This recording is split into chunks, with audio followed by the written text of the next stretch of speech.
Bismillahirrahmanirrahim. Alhamdulillahi rabbil alamin. Allahumma salli wa sallim wa barik ala abdika wa rasulika sayyidina wa nabiyyina Muhammadin wa alihi at-tayyibin wa sahabatihi al-ghurril mayamin. Wasairina ala nahjihil qawimi ila yaumiddin. Assalamu alayka ya Rasulullah. Wassalamu ala ahli baitika at-tayyibin wa sahabatika al-ghurril mayamin. Wassalamu alayna wa ala ibadillahis salihin. Wassalamu alaikum warahmatullahi wabarakatuh. Alhamdulillah wa syukurillah kita telah bersama-sama mengikuti renungan kajian di bawah naungan Al-Quran. Insya Allah memasuki Ramadan, kesibukan kita lebih banyak lagi untuk bersatu bersama Al-Quran. Apa yang kita pelajari, kita ingat dan kita amalkan.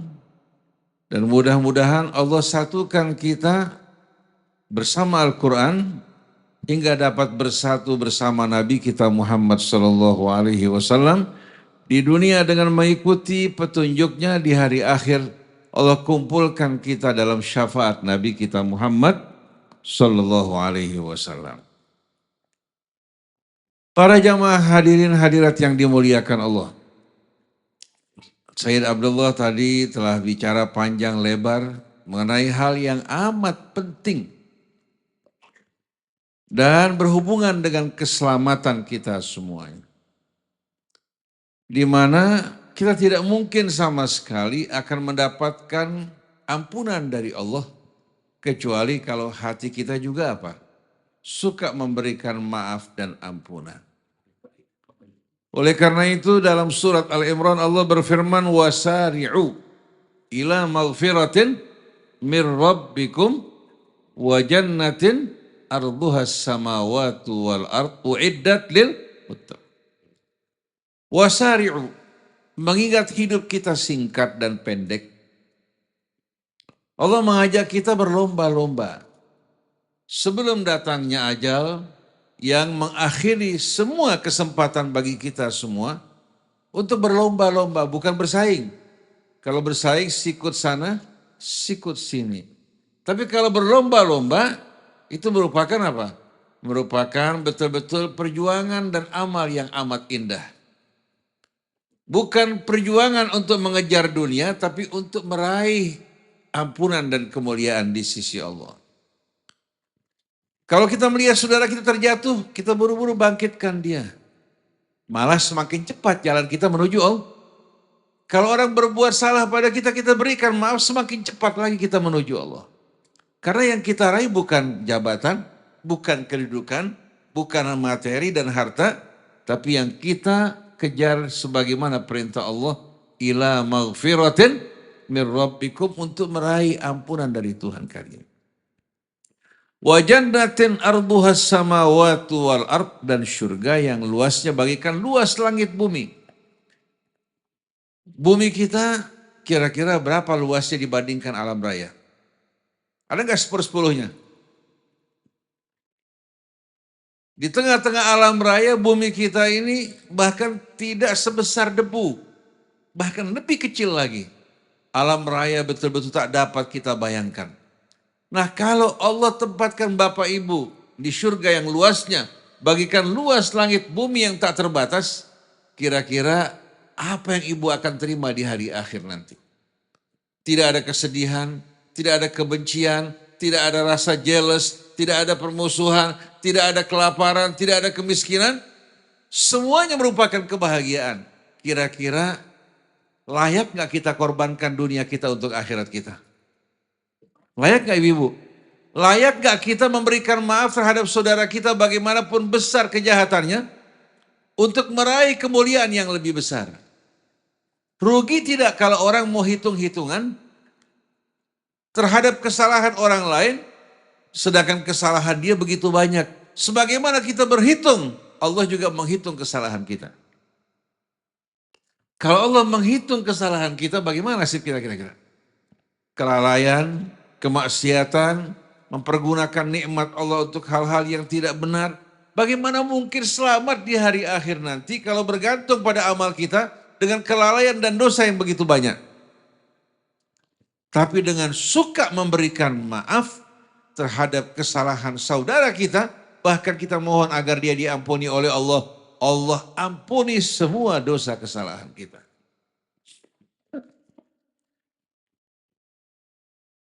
Uiddat lil muttaqin. Allah janjikan sediakan untuk siapa? Orang yang bertakwa. Nah, kita ingin tahu siapa mereka. Alladzina yunfiquna fis sarra'i wadh-dharra. Itu orang-orang yang suka berinfak tanpa melihat keadaan diri mereka. Sedang kaya, sedang maju, sedang sempit. Mereka tidak pernah berhenti berinfak. Karena infak merupakan kecintaan mereka. Karena apa? Karena Allah mencintai orang yang berinfak. Maka mereka mencintai berinfak. Walaupun apa? Walaupun usaha mereka bukan dalam keadaan maju. Apalagi saat ini hadirin sekalian. Kita rasakan bagaimana lapangan pekerjaan semakin sulit, PHK semakin banyak, kemudian juga apa? Barang-barang juga semakin meninggi harganya, belum lagi tambah pajaknya, dan kesulitan untuk mendapatkan usaha. Ini merupakan cobaan yang berat. Orang-orang kaya, mereka terkadang kikir nanti kalau semakin sulit bagaimana. Keuntungan saya kemarin 1 miliar, sekarang cuma 100 juta. Dia bilang rugi. Padahal kalau seandainya dia tidak untung sama sekali dengan harta yang dimiliki, ada hak-hak fuqara wal masakin yang bisa menyelamatkan dia, yang bisa menjadi penerang dalam perjalanan hidupnya dan akan mempercepat dia masuk ke dalam keridhaan Allah. Kalau dia berat untuk menginfakkan, maka berat juga jalannya menuju Allah. Kalau dia bergantung pada harta bukan bergantung pada Allah, kemiskinan di depan matanya walaupun dia kaya raya. Mereka-mereka yang berinfak pada saat apa? Sarra, dalam suasana gembira mereka berinfak. Wadh-dharra, dalam suasana sulit. Malapetaka, dia juga berinfak tanpa ragu-ragu. Nah kemudian wal kawiminal ghaidh. Orang yang suka menahan marah, tidak mengumbar marahnya. Tidak mengeluarkan kata-kata kotor, cacian dan magian. Dia menekan marahnya. Bukan hanya menekan, wal afina anin nas, dia lepaskan dengan apa? Dengan cara memberikan maaf kepada manusia. Dia ingat betapa banyak dosanya kepada Allah, betapa banyak kelalaiannya, betapa banyak betul-betul kekurangan-kekurangan yang ada pada dirinya. Dia berikan maaf kepada orang-orang yang berbuat salah dengan mengharapkan ampunan dari Allah Subhanahu wa taala. Ini pilihan yang dipilih oleh siapa? Oleh Abu Bakar As-Siddiq. Siapa yang gak marah kalau anaknya, apalagi istri Rasul difitnah berselingkuh dengan seorang pria. Laki-laki tersebut yang menyelamatkan Sayyidah Aisyah namanya Safwan ibnu Mu'attal. Ketika menjumpai Sayyidah Aisyah, tidak banyak berbicara, dia ketuk dengkul ontanya, si onta turun, Sayyidah Aisyah naik onta, dan dia menggiring ontanya, tidak naik bersama-sama. Jadi jangan salah Pak, beliau menggiring ontanya hingga mengejar kafilah di depan. Tapi mulut Abdullah bin Ubay sebagaimana hatinya yang busuk, keluar kata-kata yang busuk. Ada apa di antara mereka? Orang-orang yang hatinya tidak baik langsung menerima dan disebarkan tanpa difikir, tanpa direnungkan, dan tanpa melihat bagaimana latar belakang wanita ini yang betul-betul hidup dalam kebersihan. Oleh karena itu, Bapak Ibu kalau ingin tahu Bapak Ibu ini orang baik atau bukan, hatinya bersih atau tidak, kalau dengar berita jelek, gimana sikap kita? Dengar berita jelek tentang seseorang, kalau kita langsung ikut, emang betul. Mulai menambahkan, berarti hati ibu gak baik. Tapi begitu mendengar berita yang tidak baik tentang orang di sekeliling kita, kita katakan, Subhanaka hadza buhtanul azim. Ini kebohongan yang amat besar. Jangan terlibat. Jangan Kecuali kalau orang-orang yang terbukti melakukan perbuatan dosa dengan saksi-saksi. Bahkan kalau ada 4 saksi, yang 3 melihat, yang 1 tidak menyaksikan, saksinya yang dihukum. Katakan ada 3 ulama besar, menyaksikan seorang berzina. Perempuannya perempuan baik-baik. Kurang 1 kan? Ini 3 ulama besar, menyaksikan si perempuan berbuat yang tidak-tidak dengan seorang laki-laki. Maka pengadilan akan bertanya, mana saksi yang keempat? Si ulama, masa kalian tidak percaya pada saya? Saya percaya pada kalian, tapi saya harus ikut kitab Allah yang memerintahkan untuk menghadirkan 4 orang saksi. Kalau tidak, maka mereka adalah orang-orang yang berdusta. Siapa yang dihukum? Yang difitnah tidak diperintahkan untuk bersumpah. Betul gak kamu seperti ucapan mereka? Tidak. Tapi mereka wajib menghadirkan 4 saksi. Kalau tidak, cambukan sebanyak berapa? 80 kali cambukan. Kenapa? Karena Allah sayang pada hambanya, ingin menjaga kehormatannya. Kalau dia berbuat dosa, biar antara dia dengan Allah Subhanahu wa ta'ala. Maka kita mempermalukan hamba Allah akan membuat Allah murka kepada kita semuanya. Jadi kalau seorang melihat seorang berbuat dosa, jangan disebarkan. Berikan nasihat supaya dia kembali kepada Allah Subhanahu wa ta'ala dan bertaubat dari perbuatan-perbuatan dosa. Kalau kita melihat seorang berbuat jelek, coba ibu ambil cermin. Cermin masa lalu perbuatan ibu dan bapak. Lihat, pernah gak kita melakukan perbuatan yang serupa? Kalau tidak pernah, mungkin kita melakukan perbuatan yang lebih buruk lagi. Allah tidak suka hambanya mengungkit-ungkit kesalahan orang, tapi Allah ingatkan dirinya untuk banyak-banyak melakukan muhasabah, memohon ampun kepada Allah, dan hatinya bersih dari kebencian pada orang-orang yang beriman. Ketika Abu Bakar bersumpah seperti tadi yang dijelaskan oleh Sayyid Abdullah, bahwa dia tidak akan lagi membantu orang yang terlibat dalam fitnah, Allah turunkan 1 ayat bukan membela Abu Bakar, membela hamba-hambanya yang berbuat dosa, dan ingin menawarkan pada Abu Bakar yang lebih mulia dari sekedar melampiaskan kemarahan. Wala ya'tali ulul fadli minkum wasa'ah. I'tala ya'tali, ya. Itu menunjukkan arti bersumpah. Jadi jangan sekali-kali orang yang diberikan keutamaan dan keluasan bersumpah. An yu'tu ulil qurba wal masakina wal muhajirin, untuk membantu kerabat-kerabatnya yang berbuat salah. Orang-orang miskin, termasuk orang yang berhijrah di jalan Allah. Karena Mistah, sepupunya Abu Bakar, orang yang hijrah dari Mekah menuju Madinah. Bayangkan coba, ada lagi penyair Rasul yang bernama Hasan bin Thabit terlibat juga dalam fitnah tersebut. Ini sebelum turun peringatan-peringatan mengenai apa? Sembarangan orang yang menyampaikan berita hoax. Lalu Allah Subhanahu wa ta'ala tawarkan pada mereka, wal ya'fu wal yasfahu ala tuhibbuna an yaghfirallahu lakum. Berikan maaf, lupakan. Apa kalian tidak ingin mendapatkan ampunan dari Allah atas dosa-dosa yang kalian lakukan? Abu Bakar begitu mendengar ayat ini, langsung membayar kafarat sumpahnya, memberikan mereka lebih banyak daripada sebelumnya, dan dia betul-betul mengharapkan ampunan Allah Subhanahu wa ta'ala. Orang yang tidak suka memberikan maaf, dia merasa dirinya makhluk suci yang tidak pernah berbuat salah. Tidak pernah berbuat dosa. Saya mau tanya sama bapak ibu, kalau bapak atau ibu keluar dari rumah ketemu sama orang yang kita gak suka, yang kita benci, hati nyaman gak? Nyaman gak? Di jalan kalau ketemu melengos, keluar dari pintu ketemu melengos. Tapi kalau seandainya kita setiap ketemu orang hati kita lapang, mengucapkan salam penuh kecintaan, nikmat gak? Yang lebih gak ada yang lagi? Ibu begitu ketemu suami lagi jengkel, langsung melengos. Suami juga melengos dari ibu. Bagaimana perasaan ibu? Yang kesian anak-anak bingung lihat bapak sama ibunya berantem. Betul enggak? Mendingan jalan-jalan berdua, ke taman mini, makan es krim sama-sama, betul enggak? Ini bukan hanya hak yang muda, yang tua-tua juga ingin dimanjakan, betul enggak ibu sekalian?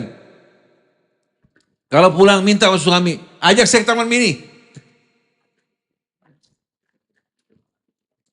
Cinta ini merupakan cahaya, kebencian merupakan apa?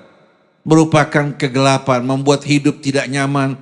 Kalau bapak ibu buka jendela lihat kebun anggur, korma, durian. Dibandingkan dengan orang buka jendela yang dilihat pohon duri. Bagaimana perasaannya? Beda nggak? Nah kebencian tadi mirip dengan orang yang menyimpan duri dalam kebun hatinya.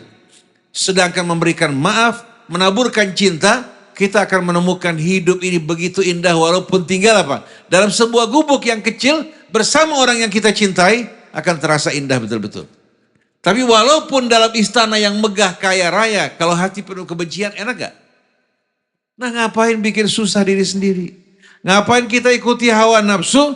Akhirnya kita tidak mendapatkan janji Allah Subhanahu wa taala dari ampunan dan rahmatnya.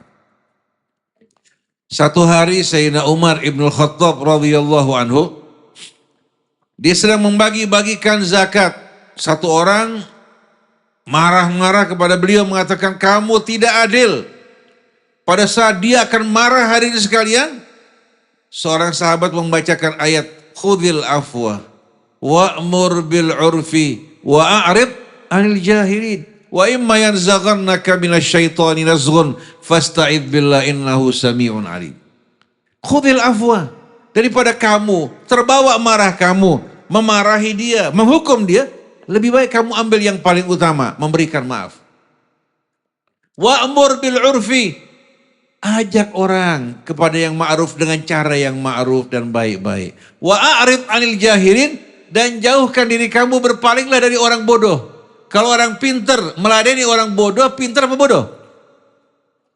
Orang pintar kalau berdebat sebuah orang pintar dia mendapatkan manfaat. Mungkin dia bisa mengalahkan, tapi paling merugikan kalau orang pintar debat sama orang bodoh. Akhirnya apa? Akhirnya betul-betul dia tidak mendapatkan apa yang diinginkan, malah berakhir waliyadzubillah menuju kehinaan. Jadi wa'arid anil jahilin, berpaling dari orang-orang bodoh, jangan diladeni. Kalau kita diam menghadapi orang bodoh seperti gahru, kalau terbakar makin harum enggak? Kalau enggak dibakar? Yukhatibuni as-safihu bikulli qubhin fa akrahu an akuna lahu mujiba yazidu safahatan wa azidu hilman ka'udin zadahul ihraqu tiba. Ini ucapan Imam Syafi'i. Orang yang picik pandir, yang bodoh, mengajak saya berbicara, meladeni dia dengan cara-cara yang kotor. Saya enggan untuk menjawab orang semacam ini. Dia semakin menjadi-jadi dalam kebodohannya, saya semakin bersabar. Bagaikan gahru, begitu terkena api, baru apa? Harumnya akan tercium. Nah kalau bangkai kena api bagaimana? Busuk nggak? Bahkan nggak dibakar aja busuk. Jadi kalau kita bersabar menghadapi orang bodoh, apalagi memberikan maaf, dengan ujian dari Allah ini, niscaya kita semakin dekat dari Allah dan mendapatkan janji Allah untuk mendapatkan ampunannya. Wa imma yanzaghannaka minasyaitani nazghun, kalau kamu digosok-gosok sama syaitan untuk memanas-manasi kamu, fasta'id billah. Cepat-cepat kamu berlindung kepada Allah. Innahu sami'un alim, sesungguhnya dia maha mendengar lagi maha mengetahui. Buru-buru kita berwudu, salat, mohon kepada Allah untuk menjaga kita agar tidak terjerumus ke dalam perbuatan bodoh. Innal ladzina taqaw idza massahum ta'ifun minasyaitani tadzakkaru fa idzahum mubsirun. Orang-orang yang bertakwa ini, begitu syaitan berusaha mengganggunya, memanas-manasinya, dia langsung tersadar dan teringat. Langsung yang tadinya mata tertutup oleh marah, terbuka kembali dan dia sadar bahwa syaitan ingin memancing dirinya melakukan perbuatan bodoh, mengikuti perbuatan-perbuatan orang yang bodoh. Oleh karena itu Bapak Ibu sekalian, biasakan kita berlapang dada, walaupun kita hidup sederhana tapi kita orang yang paling bahagia. Tapi walaupun hidup dalam istana yang megah, tapi tidak punya kelapangan dada, bagaimana mungkin hari ini sekali kita akan bahagia. Jadi jangan tertipu sama mereka nih. Koruptor, mantan-mantan pejabat yang kaya raya, tertawa di atas kemiskinan masyarakat. Mereka tertawa di luar, hanya Allah yang tahu bagaimana penderitaan dan kegelisahan hati mereka. Ketakutan yang luar biasa.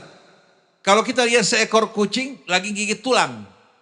Yang tadinya rukun bersama teman-temannya. Yang satu dapat tulang, bagaimana kira-kira? Langsung dia menggeram, teman-temannya langsung memburu. Begitu juga mereka-mereka. Hati mereka gelisah. Bahkan banyak orang begitu turun dari jabatan, seperti orang yang mengendarai singa yang sedang lapar.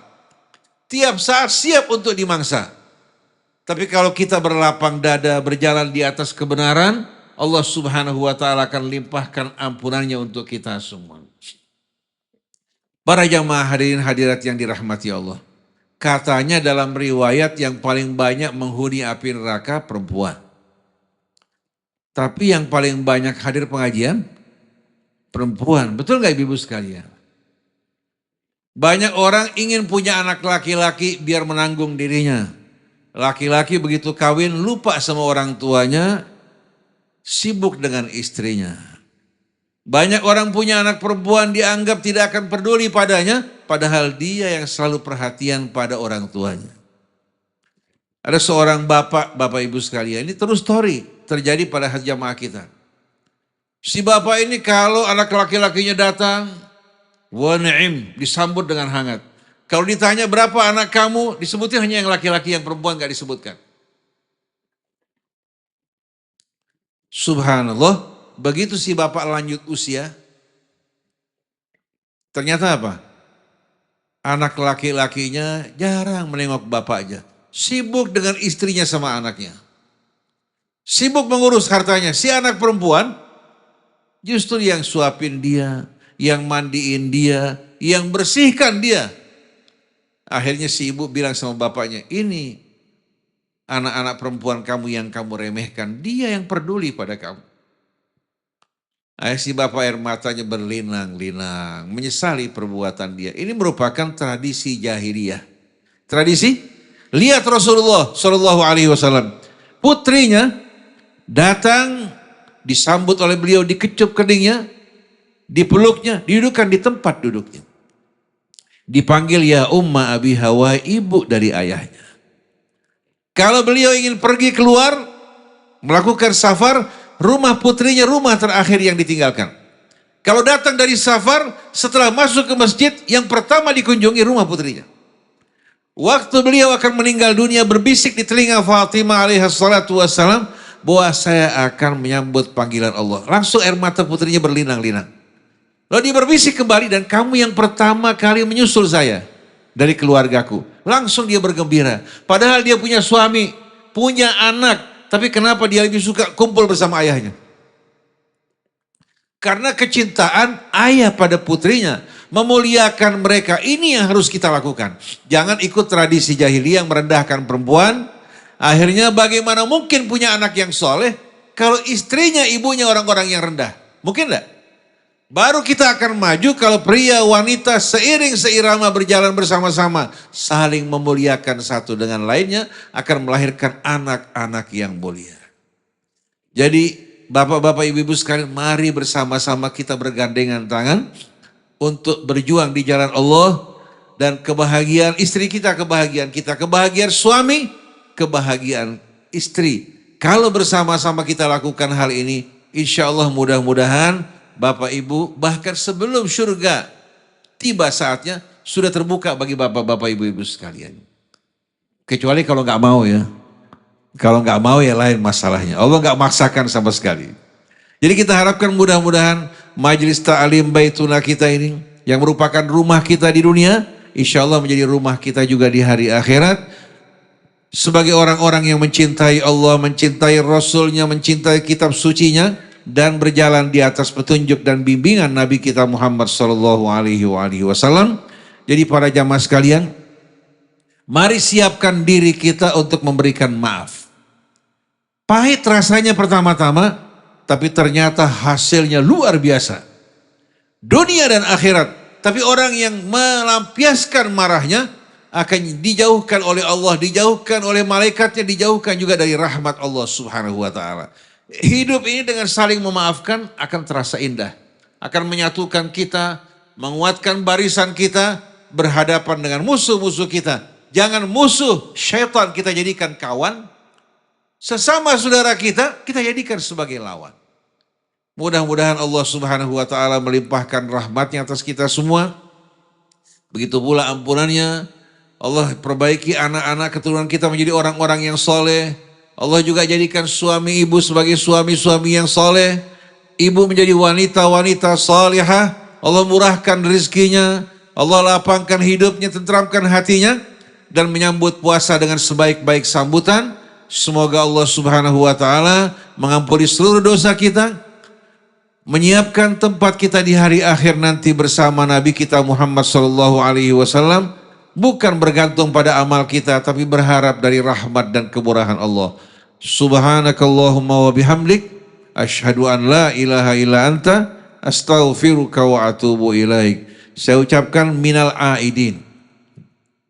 Artinya semoga kita kembali berkumpul. Wal faizin, orang-orang yang sukses meraih kemuliaan. Al maufurin, yang diampuni oleh Allah. Dan mudah-mudahan setelah hari raya kita bisa berjumpa kembali dalam kesempatan yang lain. Subhanakallahumma wa bihamdik, asyhadu an la ilaha illa anta, astaghfiruka wa atubu ilaik. Wal afu minkum. Wassalamualaikum warahmatullahi wabarakatuh.